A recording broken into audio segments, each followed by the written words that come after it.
Hello and welcome to another episode of Other Record Labels. I'm your host, Scott Orr. Thank you so much for listening. And I have this is a really exciting episode today where we feature Molly Smith of Ghostly International. And of course, you know Ghostly. And today's a really cool episode because we're camping out primarily on the topic of design and aesthetic at a label, and Molly is in charge of design, and she's a production specialist there. So it's a really great conversation, and I hope you like the fact that we camped out on this one subject, which is personally near and dear to my heart. I really love design and album artwork, and Ghostly, you can check them out right now as I'm blabbing, but ghostly.com, but they're really good in that department.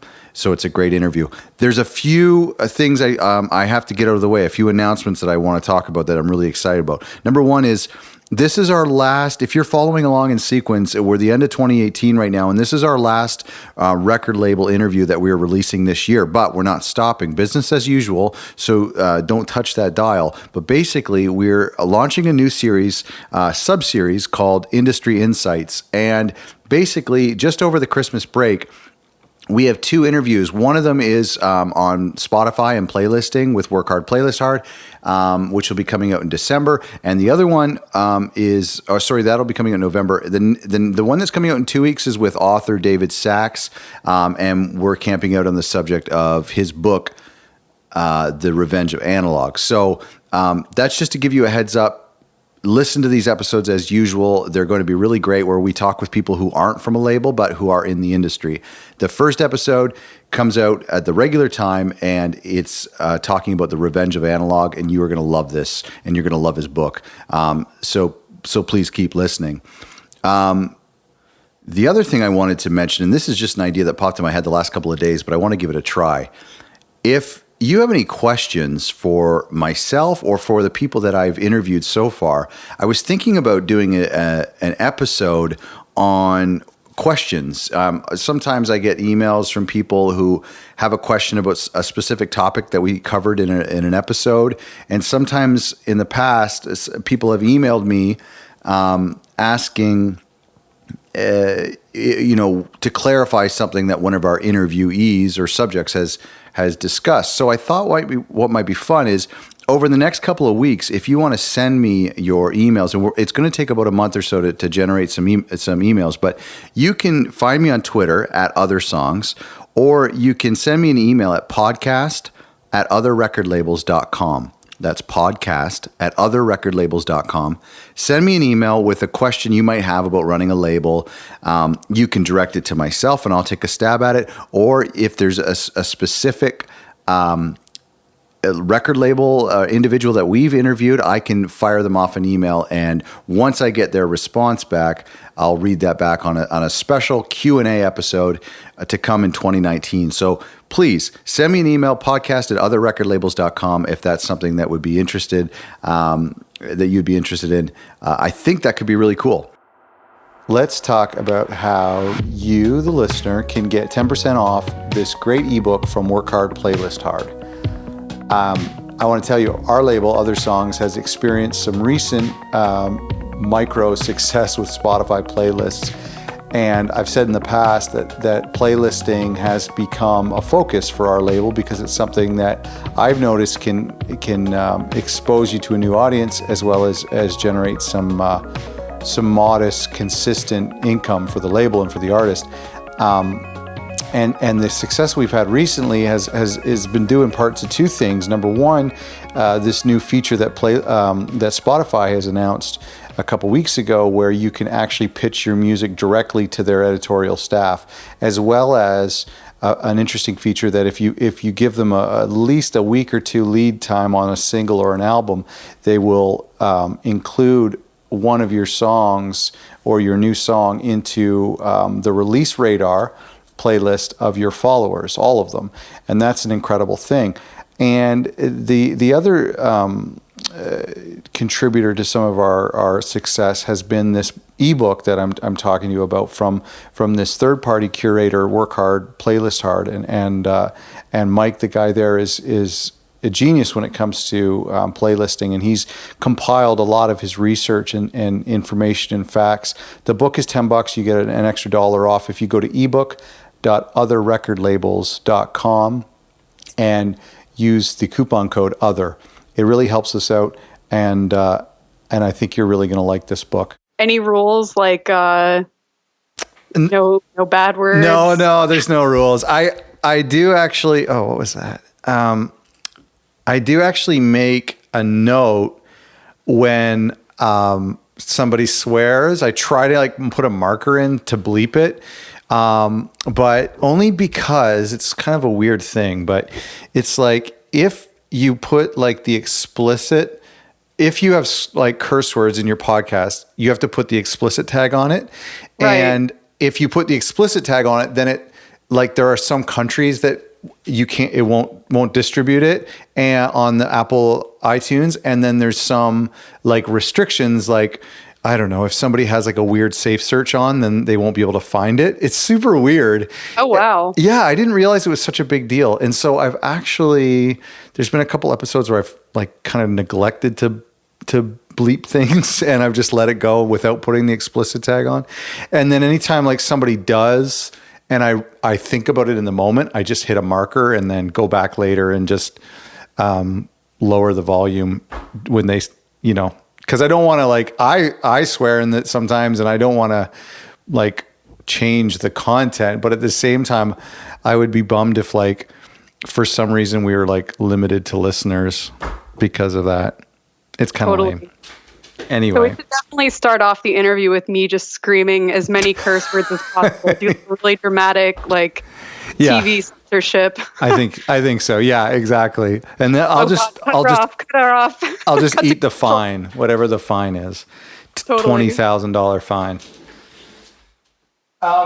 Okay, so listen. I'm totally not lying when I say. I mean, I love art and design, and I love, especially in the music world, and it's something that isn't talked about so much. So I am so very much looking forward to this conversation. Thank you so much for being a guest. Awesome. Yeah. Thank you again for having me. So I'm talking with Molly Smith from Ghostly, and Ghostly is just one of these badass record labels that make other record labels feel lame. Like, you know what I mean? Is that true? Like, I was just like going through their website today. I was like, damn it. This looks so good. It's definitely not what our aim is, I don't think. Yeah, I'm sure. Cool that we come across that way. We'll take it. So let's talk about you and your role with Ghostly. By the way, where are you located? Where's your office? So most of us at this point are in New York. Okay. We do have another office in LA. It's only 2 people. Okay. But most of us are in New York at this point. We're still in the Ann Arbor, Detroit area in spirit, but we don't have a physical office there anymore. So I'm in New York. Right. Okay. Yeah. Probably just a little bit, a little handier to be in New York as opposed to Ann Arbor. Yeah, it's just closer to a lot of things. Yeah. It makes sense. It's really easy to go out every night of the week if you want to and see music or, see shows. Detroit is awesome too. It just so happens that all of us kind of wound up over here. Right. Well, and I was a little bit confused because I think originally I had seen Brooklyn or New York on something. And then as I was doing a bit of research, I saw Ann Arbor and I was like, what? And then there's like a logo that's kind of, Michigan related. And so I was a bit confused. So thanks for clearing that up. Yeah, definitely still our spiritual homeland. Sure. Well, I mean, I'm from Ontario, Canada, Toronto area, and it's like, horizontally equal to Detroit. It's like, totally. Like 3 hours 3 hours from Detroit. So I felt a bit of a kinship there when I saw Ann Arbor. Same line of longitude. Yeah, whatever. I said horizontal, you said the proper term, whatever. So let's talk about you and your role with Ghostly. You are the art and audio production manager. Is that right? Whatever that means. Yeah, sure. That was in your email. That's my official title. What does that entail on the day-to-day, and what does that look like specifically for an album release? So I guess I'll just explain a little bit of how we work as I see it differently to other labels. I think a lot of labels today kind of tend to work on the project manager basis, where like one person has this artist as a responsibility and they take care of the whole process from start to finish, like for that one artist. Mm-hmm. And we're a little bit different. I don't know if it's a function of size or just the way we decided to do things, but we all kind of specialize in different aspects along the line of a record coming out. So I focus on most of the early stuff, like leading up to release day. So I'm sometimes talking with the artist before they even finalize a track list, trying to set them up with a designer that I feel like makes sense, of putting their hand through that process, making sure the audio gets mastered, turning everything in, working with the plant. So it's really everything. I just describe it in an easy way as everything before the record comes out. And once it's in that process, it kind of gets handed off to the next person. That's a really cool role. And I'm curious now that I've spoken with other labels and of different sizes, I'm kind of wondering on smaller labels or medium-sized labels who does that role, because that is such an important job. That's got to be kind of stressful too. It can be super stressful because you're kind of playing, like there's the technical side and things that can go wrong there. Test pressings get busted or, right. Oh, wait, I sent you the wrong audio. Yeah. Oh my gosh. Yeah. But it's also, I think of it a lot as a psychological one as well, because you're dealing with artists, you're dealing with their careers and their individual fears as people and their likes and dislikes. So you kind of have to like be a good liaison between getting artists from start to finish.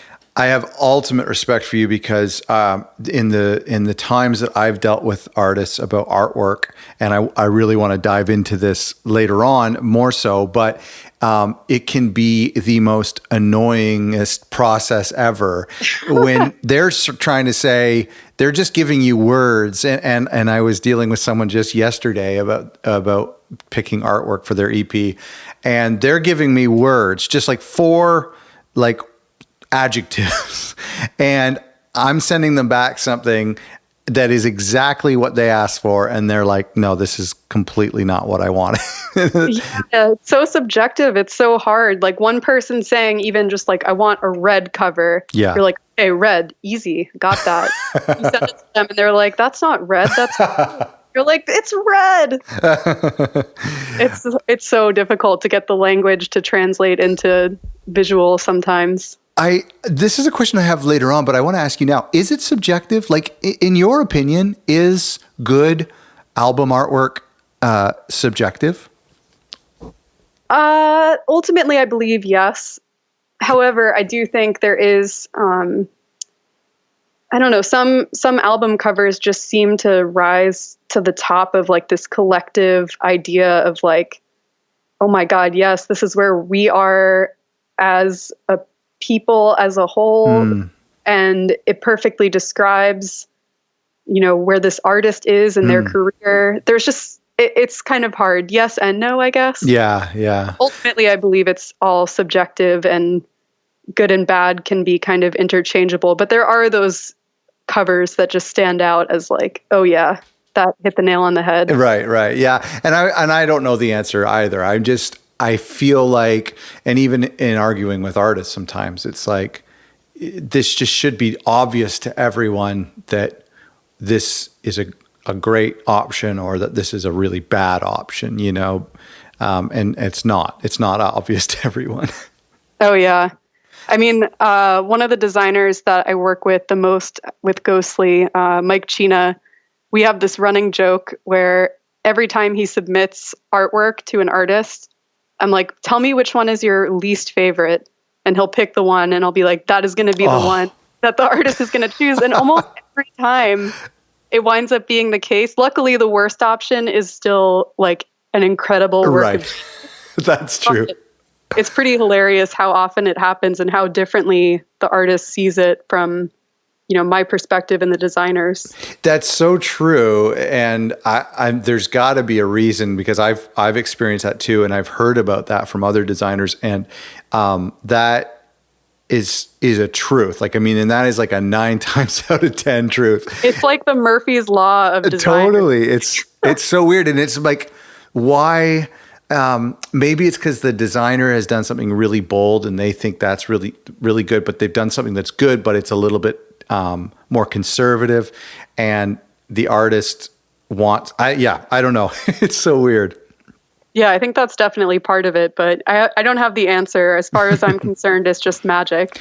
I had a designer friend who's just like does, non-music, not in the music industry, but she told me, I talked to her about that once, and I said, isn't it always weird? You send 3 options and the client always picks the worst. And she's like, just don't send them that option. And it's kind of what you're saying is like, if you're going to send someone 3 options, make sure those 3 options you're crazy about. Like you still love the worst one. You have to be okay with the worst one being the one that gets printed in the Hall of Fame forever. Yeah. And that's the thing with artwork too, is it's like, it's there forever. I mean, some albums get reissued and they get new artwork, but like, it's there forever. Yeah, I mean, especially in today's world where everything is, on a computer. Like in the past, I'm sure it was easy to kind of be like, that one cover was a bit of a glitch. When we reprint it and go really wide with this, let's just kind of forget that ever happened. Yeah. But now, you're stuck with it forever. Yeah. It lives forever in the Google search. Who has final veto on an album artwork? Is there generally like an easy consensus on choosing album artwork?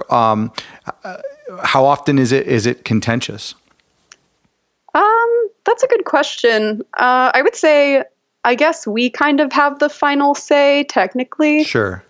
But I don't know that we've ever had to like really get into a deep argument with anyone. Right. I think it's more so in place so that if anyone were to be like, I want Donald Trump as my cover, we could be like, yeah, maybe, no.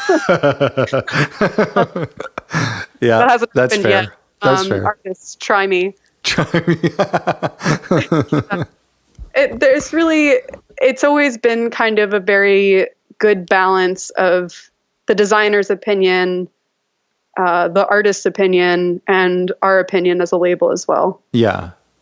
And do you okay, so are the album covers done in-house or by an agency, or you've talked about designers? So we kind of work with designers similar to how we work with, the musical artists on our label. We have a whole roster that we kind of tap, depending on what the project is. It's never been all one person. Wow. Hopefully it never will be like that. Yeah. It really, it adds some variety and some different perspectives that are much needed. And are these artists, like, what type of designers are they? Are they artists who are doing album artwork on the side, or do they focus primarily on album artwork? Or are they mixed media artists, or do they work in agencies? Like, let's see. I mean, it's kind of all across the board. We've got some artists, like Mike China has done probably half of our covers, if not more. He's done a ton of work with us. But he does lots of work on the side for, a whole host of clients. So he's not just like he's not like calling me every day, like, what's the next album cover? Yeah. He's super busy on his own, but he's definitely extremely well-versed in doing covers for us as well as for other people. And then there's other people like Shauna X, who is a digital artist, who I think the only album covers she's ever done are for us. So she's not someone who does this every day, but, she makes sense for the stuff that we do as well. And then let's see, who are some other recent ones? Robert Beatty just did a cover for us, and he definitely, I'm sure everyone listening to your podcast has seen his covers on so many album covers. And what did he do recently for you? He just did the Steve Hauschild record. That's okay. That's where I saw his name. Yeah. Yeah. That's phenomenal. That cover is gorgeous. That's a really fun process too. It's so good. I mean, the photos too that you guys have on the renders on online, the back cover is amazing. I got to find this record. It is. I mean, that's just such a beautiful. Can you talk to me a little bit about that process? How did you land on this style and on this branding, so to speak, of this album? Because it's carried through onto cassette and CD as well. What was the input from the artist like, from the musician? Can you tell me a little bit about this process? Sure. I guess this one is kind of a pretty good case study for how things usually go. It started with Steve turning in his record. You know, we take a moment to like listen to it, sit with it, absorb. He actually was friends with Robert from even before he signed with us. So that was already a relationship that existed. He kind of came up with some inspiration, some like visual references, sent me a folder. We talk about it a bit. Like, I think it helps to talk to the artist to like get some words down on paper of just like, okay, we're all on the same page. We agree that this is, the direction we want to go in. So the artist will send you like a vision board, like other artwork they like or other graphics. Oh, cool. Yeah. So then, and I can like add to that, or sometimes I don't even, sometimes this is perfect, which I think was the case with this one. And then we start the dialogue with the designer and kind of just go back and forth through different iterations until it all feels right for the three of us. At that point, we start thinking about packaging, like what the finish is going to be. Are there any special packaging aspects? This one had a like emboss, so all of those squares are kind of like pressed into the paper. Oh, amazing. Yeah, it's so beautiful and so cool to like touch, which is something I really appreciate, like a tactile quality. Sure. And then I usually choose the vinyl color, which is always pretty fun. I try to make them as, unexpected as possible within the confines of a plant that can only do so much. Right. And this one, it looks like, what would you call this one? Because it looks like you matched the red with the little bit of red that he has in the design, but it has a bit of like a texture to it. Yeah, it's a new-ish effect for vinyl called clouded. Okay. So as I understand it, they basically take, clear vinyl plastic and drop some opaque powder speckles into it and then actually stamp the record down. It all spreads out and kind of makes this weird, bubbly, clear effect. Now, sorry, I'm getting so technical, and I apologize to our listeners who might not be interested in this, but I don't really care. If I were to take this vinyl, and I'm going to go to the shop and buy one after this conversation, but if I were to take this red vinyl and I were to put it next to the track, and sorry, I want to tell our listeners so they can Google this. How do you say this album title? Dissolve? Dissolve. Yeah. So for our listeners, if you go to ghostly.com/products/dissolve, DISSOLVI, you can see what we're talking about because I'm looking through it right now. And it really is, this is one of these tracks, one of these album artworks that came across my feed from following you guys or a blog or whatever.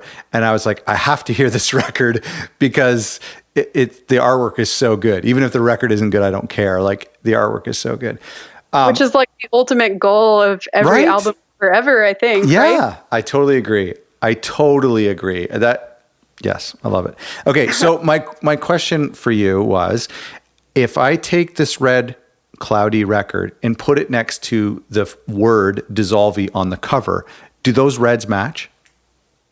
To your human eyes, yes. In actuality, it's just a stock red. It just happens to kind of like fit pretty nicely. Right. So that's something you would Vinyl colors manage? are tough. Oh, yes.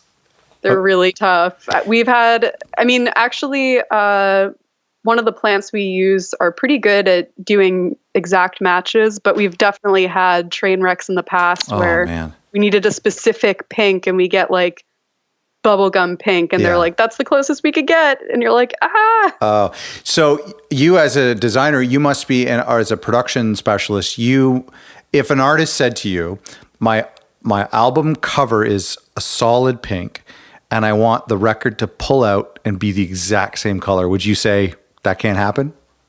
I would say, have you ever tried clear vinyl? Yeah. It's a much better way to go than being even just like a fragment off is just so noticeable, Totally. you know? And if you care that much about the exact shade of pink on your cover, I guarantee you're not going to be happy with the like rough estimate that a mass-produced plant is going to make your vinyl color. Right, using like ancient technology. Yeah. And the problem too is like you can't, it's really difficult to control the paper side of things too, right? So if something goes wrong there, then and you got the vinyl right, I mean, it's just two different variables. For sure. I mean, the paper is definitely, it's less common that things go wrong. Right. Okay. But things do always go wrong. It's just part of the process. It's, you know, I always try to remind artists at the end of the day, this is a mass-produced product that's made in a factory. It's never going to be an art print that's like fine-tuned to your exact, precise desire, but we'll try to get it as close to that as humanly possible. Yeah. It must be, so are you getting a sample of the vinyl color before you print thousands of them? No, we just dive into the abyss and hope you just open a crate, a box of these, and oh, it's a whole ritual in the office. We get a box. I like carry them into the back. It's very like somber and quiet. I like slowly open it, look at it. I have to have like my time to like look it over, look for any typos. Oh my gosh! And then I can be like, all right, I'll show the rest of the office. Yeah. And I mean, I'm not in your position. The most I've ever, like, I've only done vinyl twice. And only once was it on my dime.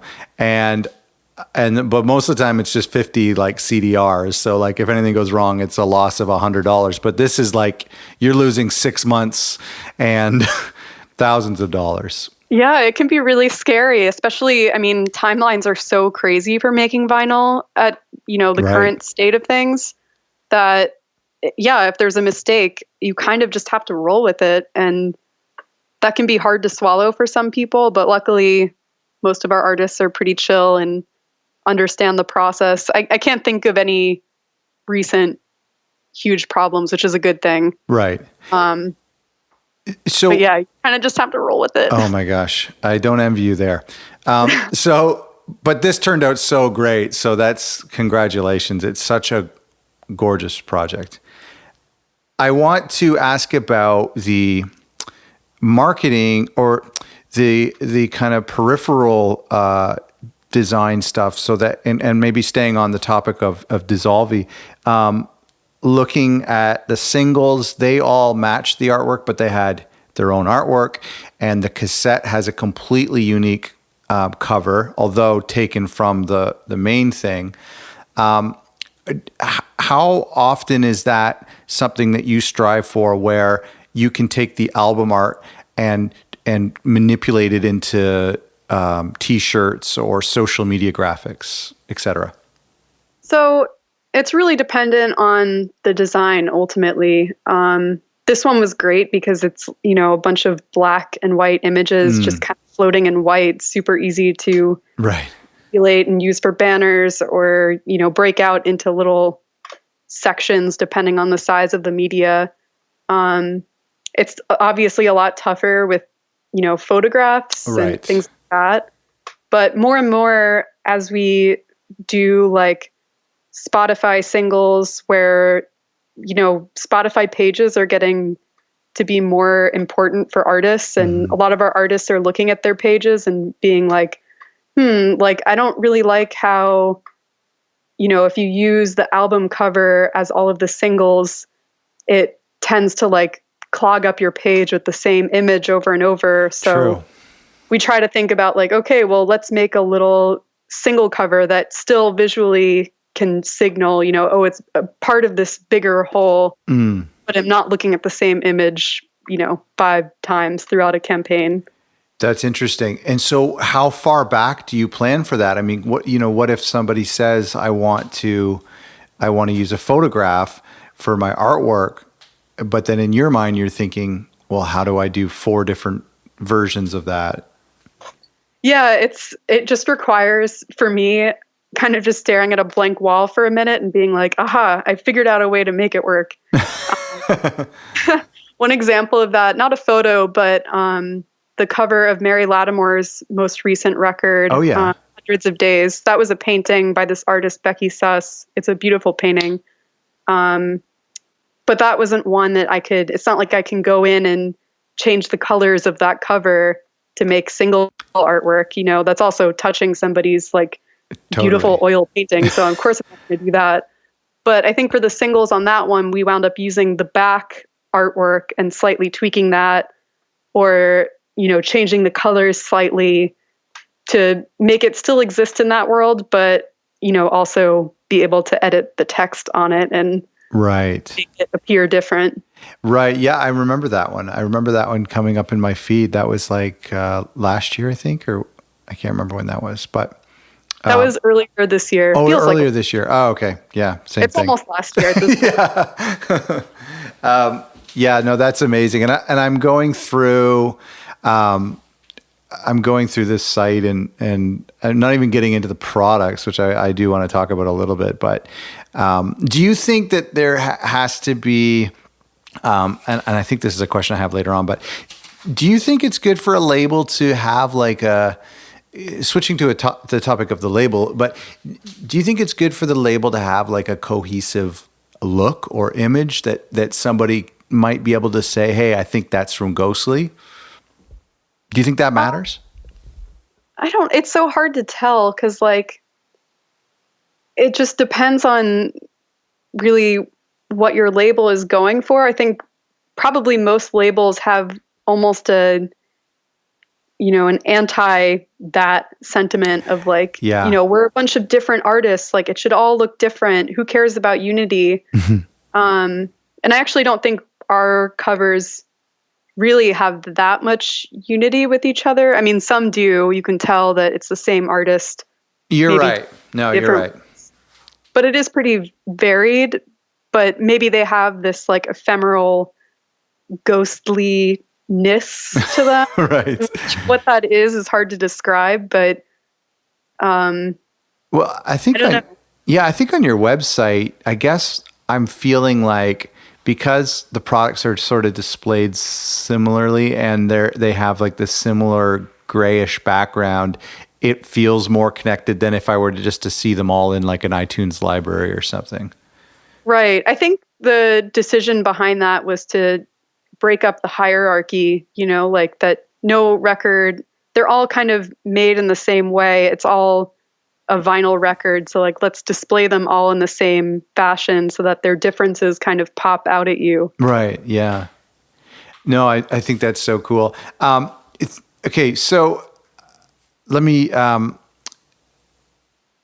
sorry, I'm distracted by like looking at this website and then trying to look at my questions here to stay on track.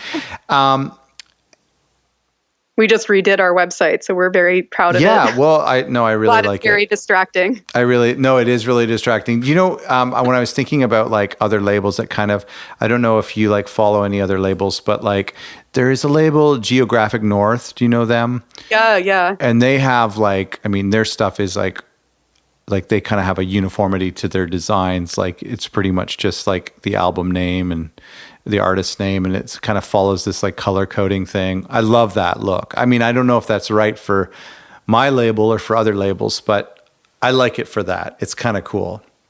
Well, actually, for Spectral Sound, which is like our more dance techno oriented sister label, I'll call it, we've started doing a 12-inch series that kind of follows that same plan, where we were running into the problem of, we want to get 12 inches out, but they're really taxing cost wise. And it's hard to like justify, putting an artist in the red just to release a 12-inch with them for the sake of trying something out. So Sam, the owner of Ghostly, we were trying to brainstorm, like, what are ways we can cut down on the amount of back and forth, the amount of time, the amount of money. And we thought of like, why don't we just standardize a design? Let's kind of be anti us and like not over the artwork, have it just be text straight up, like change the color every time, easy white label style. Yeah, that's really cool. Yeah, so we have our first one from Fort Remote that's coming out October 19th. And we've got about 4 more in that series that should be coming up over the next 6 months or so. That's a really great idea. So that just saves on design costs and on some production stress. Yeah, totally. And it does unify the whole, 12-inch series is like, okay, I get it. It's part of the Spectral, the new generation, if you will. Yeah, no, it's true. I want to like, I've had this argument with artists before, and I want to ask your opinion. But if the music is great, does it even matter what goes on the cover? Like, I mean, my answer to that is of course. But does good album artwork matter, and why do you, if you do think it matters, why?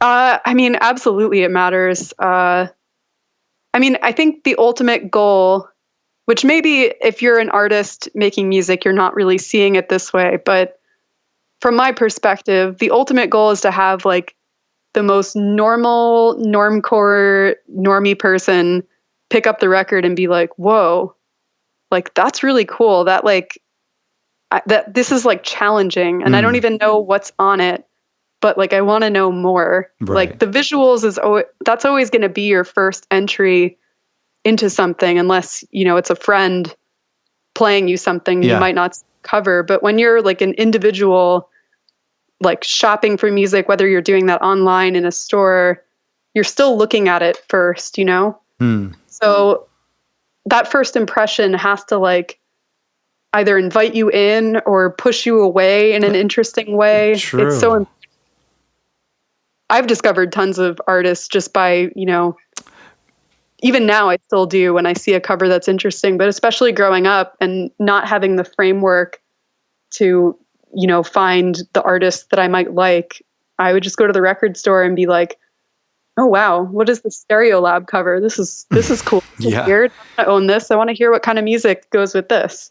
But what about those rare times where, and I'm like, you and I are on the exact same page, so I'm really just playing the devil's advocate here, but or the artist advocate, because this is stuff they've actually said. But what about those rare times? And I mean, there's popular albums covers that are just out now that are really simple and are nothing like that even maybe a designer even did. It's just maybe a photograph of someone eating noodles, or it's like Yeezus or something where it's just the CD. Like there's these covers that end up being really cool, but they're kind of completely opposite of what we would maybe have aimed for originally. Like how do we justify that? Like I just, that's to me is so confusing. Well, I guess the real question is like, I mean, there's intentionally, just having a CD as your album cover, but there's also like a vibe to that kind of world of album covers that I guess can sometimes register as lazy. Okay. Is that what you're maybe getting at? That it's like so low effort. It's like, I don't even care. I'm just, putting a Sharpie on this and releasing it. But that ends up being appealing to some people. That's kind of my point, is that it is lazy, and that there's some of these artwork that it's just a simple photo of someone, but it ends up being sort of iconic in society. Yeah, I guess that stuff is hard to predict, but I guess even that kind of artwork is saying something about the contents of what you're going to hear. Yeah, no, that's true. This is a big question, but what's your favorite album cover? And maybe maybe I should ask of all time. Tell me of all time. You can give me 3 or 4, but and I won't ask you what your favorite is on Ghostly because I don't know if that's appropriate. But what's your favorite album cover? Well, my favorite one on Ghostly is easy. All of them. They're all my babies. Good answer. Oh man, really tough question. I guess I kind of thought about this in advance a little bit because it's like one of those questions that someone asks you at a party and you're like, oh man, I have so many answers to that, and yet I have no answer. Yeah, that's right. So I was like, I better actually have some answers to this question. I would say like one of the covers that really bridged. I went to art school. I have like an art background, but I always knew art was not going to be my thing, like music was, and it kind of is both now, but that's besides the point. I was like a music nerd who went to art school. That's great. So one of the first covers that like really kind of like slapped me in the face was like the Return of the Durruti Column album, and like its nod to Situationists, and like the idea that an album cover could be high art and high art could be an album cover. It's all interchanged. Like there's a dialogue between the two. Right. People who are unfamiliar, that was the cover that was sandpaper on either side so that it kind of eroded away. Oh my goodness. The idea was that it eroded away the other album covers before and after it on the shelf. However, ironically with that one, it wound up just damaging the record inside. I had to like package the whole thing in like a sandwich bag. It was like a whole crazy. I can very much relate to that scrappy, like, oh my God, this is all going wrong, but we got to release it. We're going to make it right. It'll be fine. That's so great. So that's definitely one for sure. I think like the My Bloody Valentine Loveless cover is kind of on another end of the spectrum, just a very visually, it just says exactly what is on that album. That's true. That's a good point. Yeah.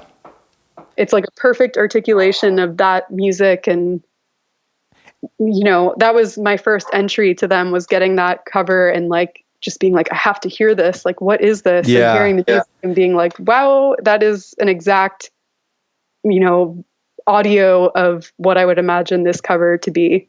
And I think, you hit the nail on the head, and and I feel like that's what I always aim for. And that's what I aim for as a music consumer, is like just that perfect synergy, for lack of a better word, between the artwork and what's inside, or what happens when you put it on the record player. Just that they sound and look alike. Right. And I was just at a festival upstate where somebody played the last track on Loveless Soon, and the lighting engineer changed all the lights to be like that pink and purple color, and it was such a perfect, what a genius. Everyone got it. Everyone was like, oh yeah, that's it. It's also one of those covers, I think, where annoyingly an artist would be like, I want something like this. Totally. Yeah. Sure. Like everything that was derived off of it, I probably hate. Right. Yeah, it's true. That cover as its own statement was so beautiful. Yeah. Yeah. No, that's interesting. So yeah, those are two like different approaches where like the cover by itself can just be an art object and have a place in art history.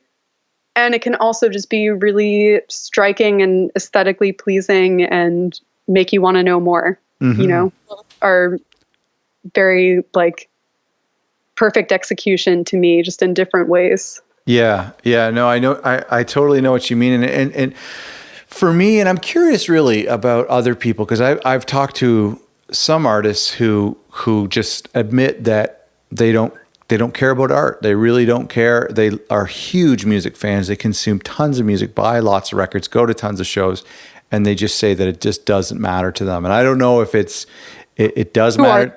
I know. I'm thinking of this one guy right now, and I just want to punch him in the face. And it's not a lot, but it is this weird. It's weird to me because it matters so much. And I want to ask you this: tell me, has an artwork been so bad that it's affected your listening to what could have been a great album? I mean, definitely for me personally, I won't name any names, but there's a few records that I've listened to that I just like stare at that cover art with hate, and I'm just like, why? Why would you pick that to be your cover? Like, You could have been so much more. Yeah, it could have been so much better. It could have gotten your ideas across so much clearer. And who knows whether that's due to like timeline or just bad taste. It's hard to tell. But yeah, all the time I see things like that and I'm like, no. Or even more like of a problem, I think, can be fonts and like just general layout design. Totally. Like even if you know a good cover image when you see one, I think knowing type and getting that part right can be really, really tricky because it's not a world that we're as versed in. Like we're a very visual culture. So I think it's a lot easier to identify just a good photo or a good painting. But I think most people have a lot more trouble with type and design and what's interesting in that world. That's a great point. And there's times where the texture or the design or the graphic that they've chosen is good.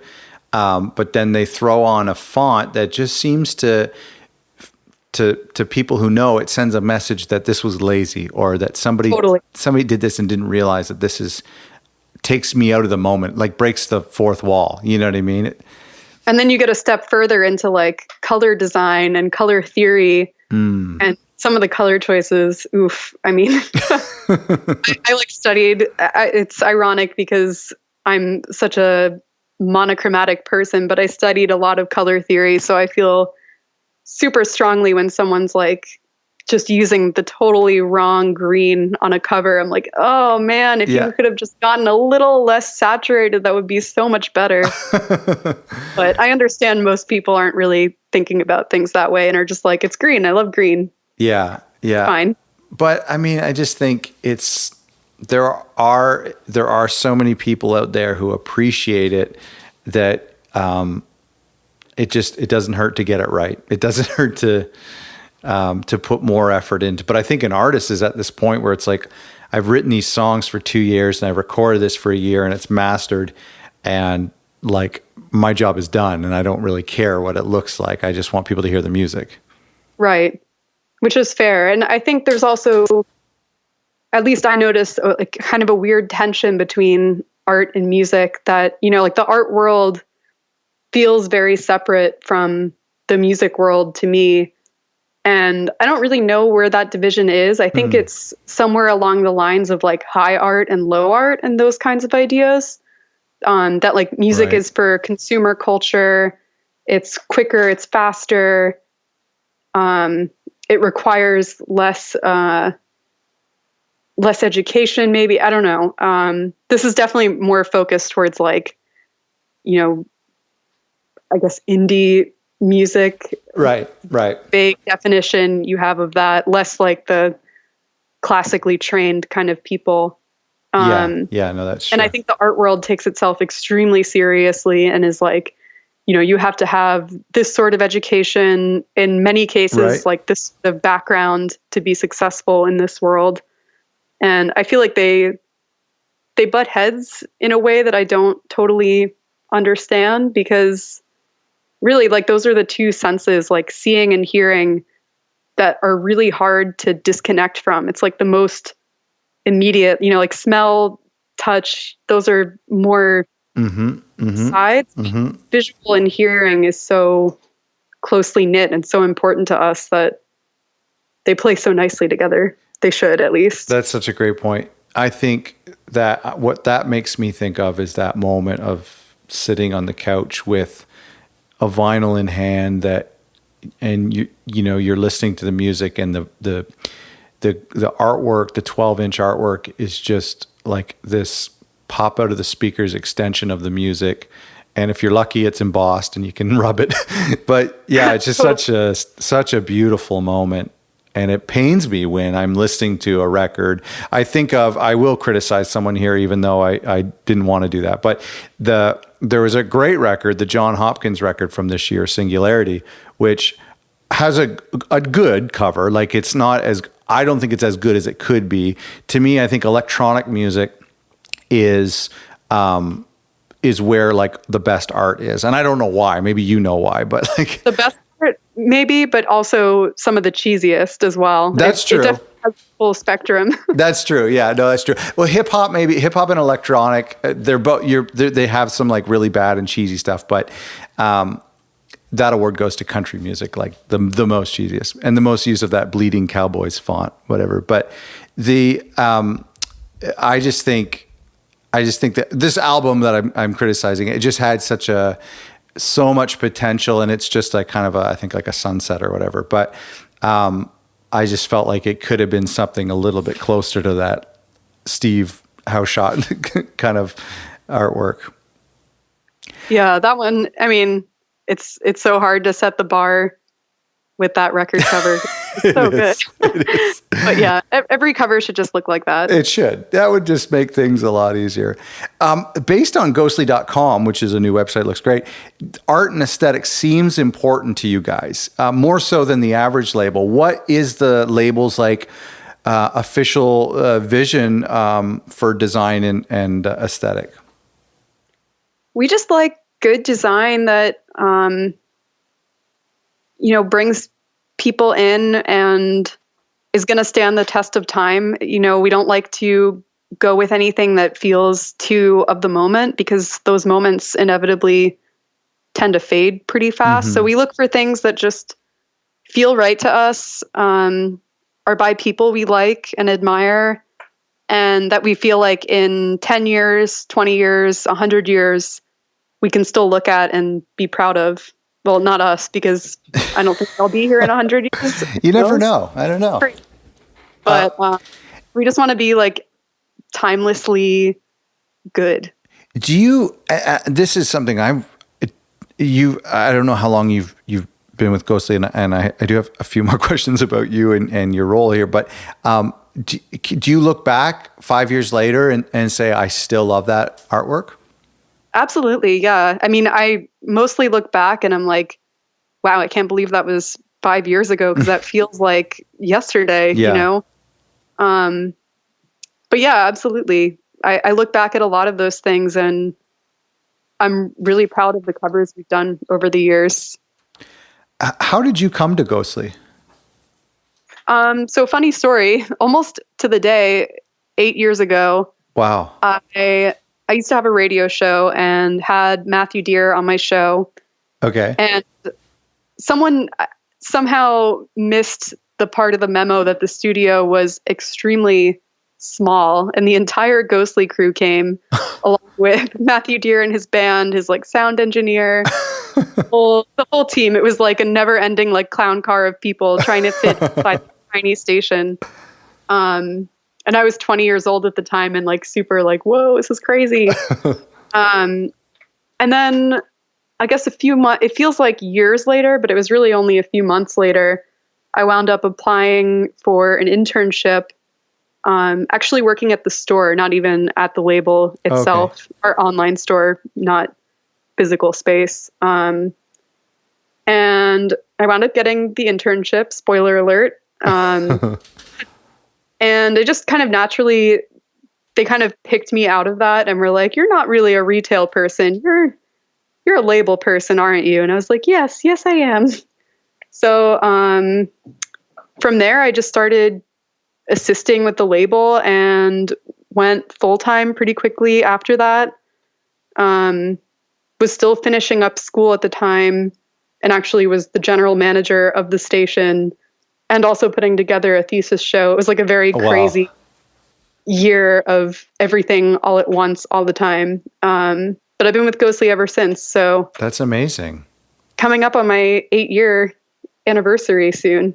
And so what was the process like moving into this role of the design and production?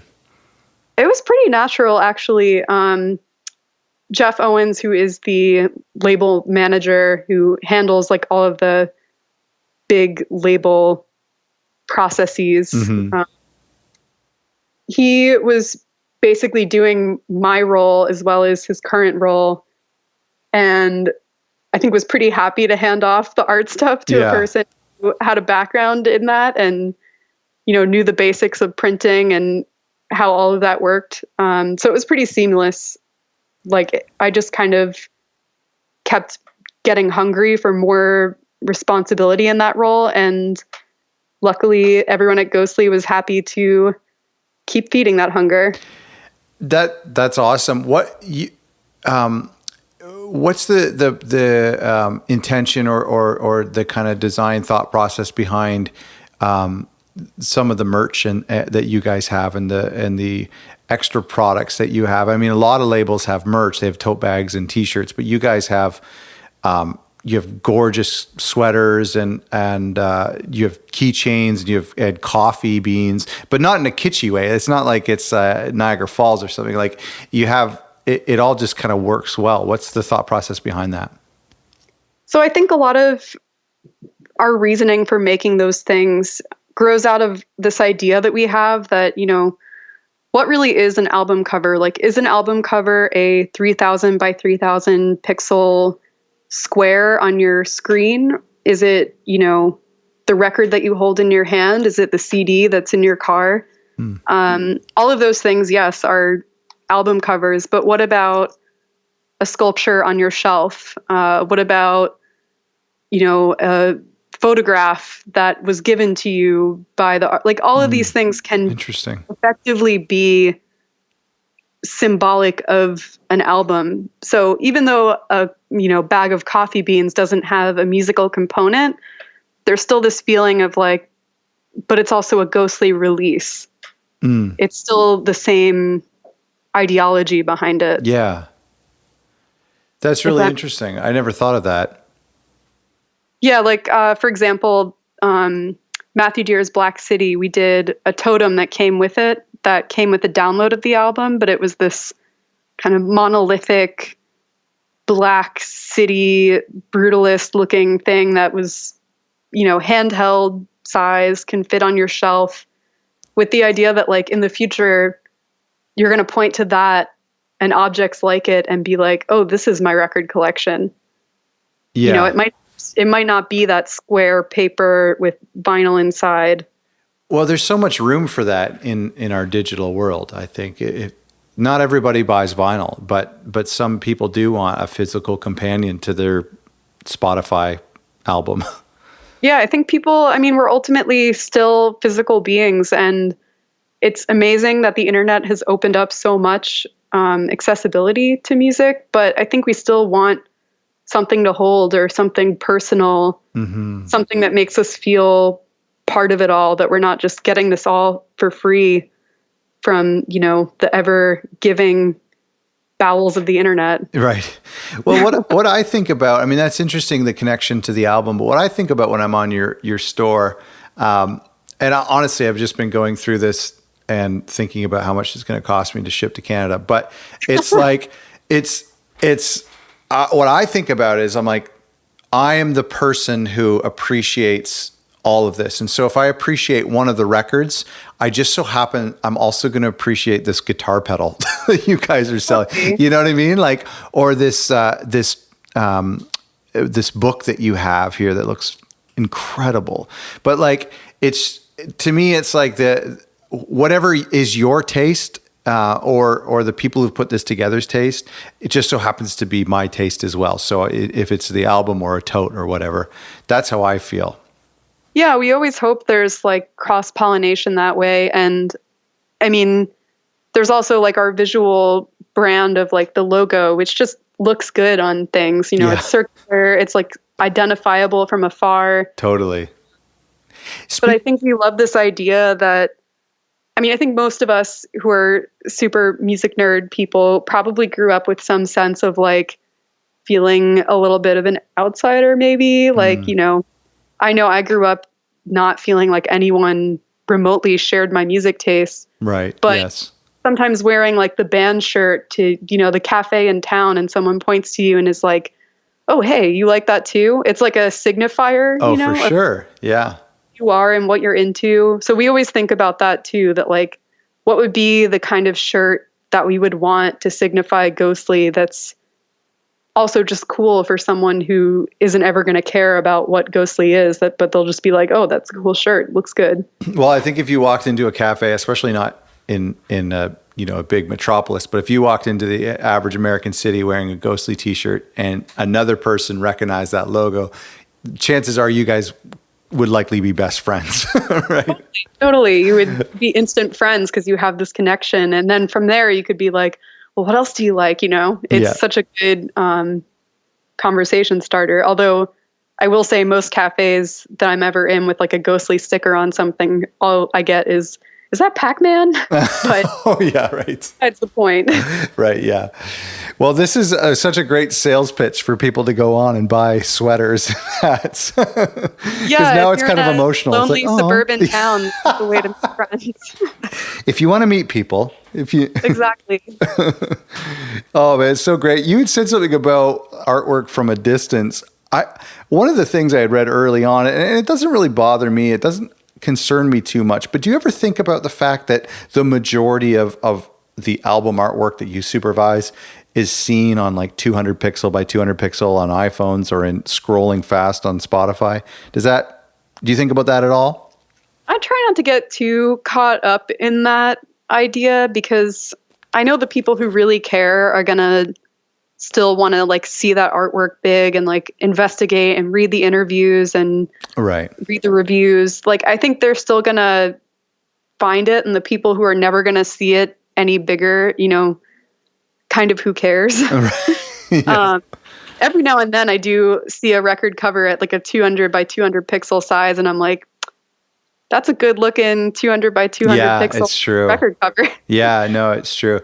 Well, I was thinking, I mean, it is cool if like from such a small size, something can still be iconic. And I'm sure like the Matthew Deere record, the new one, that I'm sure that would have that same appeal. I think recently, and we just did an interview with Sub Pop, but the new Low record. Oh yeah, that one's super recognizable. Totally. And I have no idea what I'm looking at. Like, right. It might just be the ghostly logo reconfigured, but it's for some reason it's like a calling card for that record. Yeah, totally. And I still don't know if I like it or you'll not. You'll always remember, like with the Bunny record, the new Matthew Deere one, like that red and that font is just going to be seared into your memory. There's like no other visual information besides, that. It's super striking. Yeah. I think, and it's like, this isn't necessary. We're not talking about like incredible paintings or some sort of like huge artistic statement for me. And I don't even know if this is my favorite album artwork. I don't think it is, but the Yankee Hotel Foxtrot, these two buildings in Chicago, it's just this, it's iconic for me, and it brings back a certain nostalgia. And it's weird because sometimes I'll see like the beige of that album cover, or I'll see those buildings in a photograph or on a TV show, and it just has this like immediate electric current to that record, and that's just such a beautiful thing. Yeah, it's like the whole like modernism idea of looking at something and just immediately like feeling it before you're even really seeing it. Mm-hmm. Totally. I think that's really powerful when you only have just a square to work with. And it's the exact same thing that music is. And this is right to your point. It's like, there's some songs that like, it's just a down chord or like a certain guitar tone and people know what song that is. The same thing with art. Right. I mean, my favorite records are the ones that you have on for 15 seconds and you're already like, this is awesome. I know this record is going to be with me forever. Yeah. That's such a great feeling. And I think this whole conversation is what has made me, as I get older, be so picky about the music I listen to, because it's like, I want a record that makes me feel 100% connected to it in 15 seconds. And I want the artwork. Because they're out there. Yeah, exactly. Yes, exactly. And you want the artwork to give you the same feelings. It's such a high demand. Right. You want to be happy putting that cover up on your wall or Oh, totally. Whatever people do with records. Whatever they do with records. I know if you were to ask a lot of graphic designers or young people in art school, what is something you want to accomplish, they would say, I want to make an album artwork, or I want to make a cover that is sold in stores. You have done that and have been a part of that. What goals do you have now as an artist that you'd like to do with Ghostly or with something else? Oh, geez. Honestly, I feel like I'm still not past that stage where it's still such a total shock and cool. honor for someone to come to me and be like, I made this music. Will you provide the accompaniment for me? Like, that's still, I can't even believe that that's happened in my lifetime. Amazing. But on a personal level, I mean, I think I'd love to get into like merch myself and like what that means and like prints and what that looks like today. Interesting. I'm always questioning these ideas of like, I studied printmaking, so I was really involved in like, okay, what's the difference between an offset print and how that feels and how that strikes the audience versus a screen print that's got mistakes in it and, right. Looks hand done, even though it's not necessarily hand done. Right. Yeah. So I guess just playing around more with those ideas and how that changes my work. And I mean, that also feeds into what I do with Ghostly as well, like how the different mediums affect how something is perceived by people. Totally. And as I sit on your store, it's true. I mean, it's like a tape, the vertical layout of a tape says something and a t-shirt says something else. The meaning's always going to change. Yeah. Yeah. That's really fascinating. I could, we didn't really even talk about the label, and I apologize to the owners of the label, but this has just been, I mean, people know Ghostly and I'll praise them until I die, or until they say something terrible and, but you know what I mean? It's don't worry.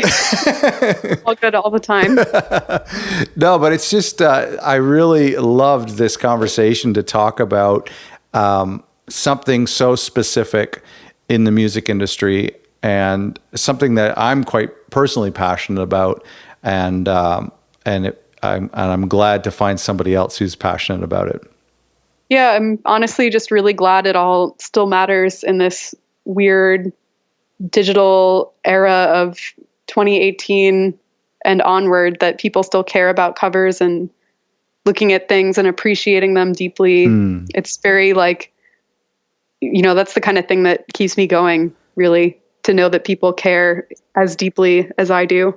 And there are definitely people who, I've seen people comment on self-release records and say great artwork, and the artwork is definitely not great, and that bothers me. But I've seen, times where most of the time people won't say anything about the artwork, but then sometimes somebody will just comment on Instagram like, great album artwork, or I love this artwork. And that's just like, you just know that's your spirit brother right there, Yeah, amazing. Like that's the bridge right there with that weird tension between art world, music world.